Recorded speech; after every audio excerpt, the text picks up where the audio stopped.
Right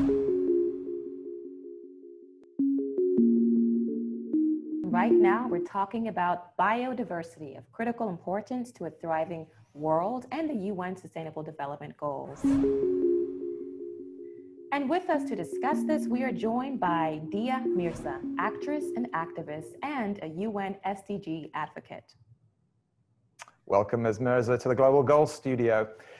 As a Goodwill Ambassador, you work with the UN to spread the message about climate change. Did you have a single moment of radicalization when you really understood that climate change was central to your mission?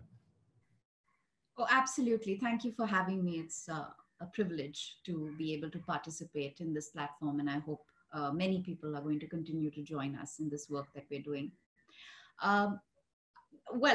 When the year I was born, the first alarm bells for climate change started to ring. So while I was growing up in school, there was a lot of conversation about this. And I think it was much later in my adult life, when I was about 22 or 23. And I had already started working with a lot of organizations within the country that were focused on health measures. And when I engaged with the doctors, I understood that a lot of the problems that human beings and young citizens, children and women were facing and experiencing with regard to their health was hugely contributed by the environment and the state of the environment. That was one trigger. The other, of course, is the fact that there has been an alarming intensity and frequency of environmental damage and devastation. And living in India, experiencing it, of course, I guess I've been fortunate not to be physically a part of some of these environmental catastrophes. But I mean, as a public personality, I've engaged with people on the ground. We've raised awareness, we've raised funds. There's a lot of work done. And what I personally was grappling with was the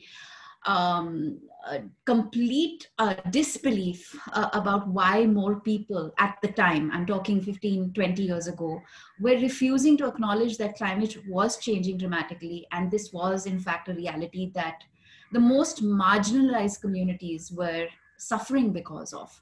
And it was when Mumbai had its big deluge and India had many, consecutive floods and the cyclones, that I realized that this was something that I had to actively start speaking more about and galvanizing more public awareness and work on more advocacy work. Because unfortunately at the time, the mainstream media did not focus on environmental action. Environmental news barely made it to mainstream media, and the science was not approachable, and people were not talking or discussing or engaging with science. So about 15 years ago is when I decided to do more work in this sphere.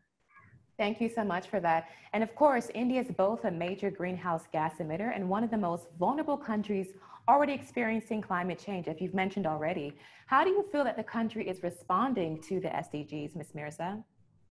Well, the country, okay, so it's a bit of a dichotomy. And I think this is a dichotomy that not just India, but the whole world is confronted by, right? Because there is a certain model of economic structure or development that the world has adopted and has been working on. I mean, there is a certain understanding of GDP. Everybody is pursuing that GDP. And while we now, I think more than ever before, need to recognize the importance and the need to reshape and rethink the way we build economies, I feel like India is doing its best to invest in renewables. You know, we initiated the Solar Alliance. We've just launched one of the biggest solar energy providers. We're also, I know that working with government agencies and business in the country, many more people are adopting the Sustainable Development Goals. But the fact of the matter is that when you're hit with such a huge human crisis like this, like COVID-19, it has set us back. And it will take a lot more effort and a lot more collaboration and participation to really push through on renewables and sustainability. But I do believe that India is committed in this regard, and we are definitely beginning to show evidence of the fact that we are willing and are driven to do more. No doubt the pandemic has made all of these challenges much more serious. Dear Mirza, please stay with us. We have to take a short break. We'll be right back. You're watching the Global Goals Studio.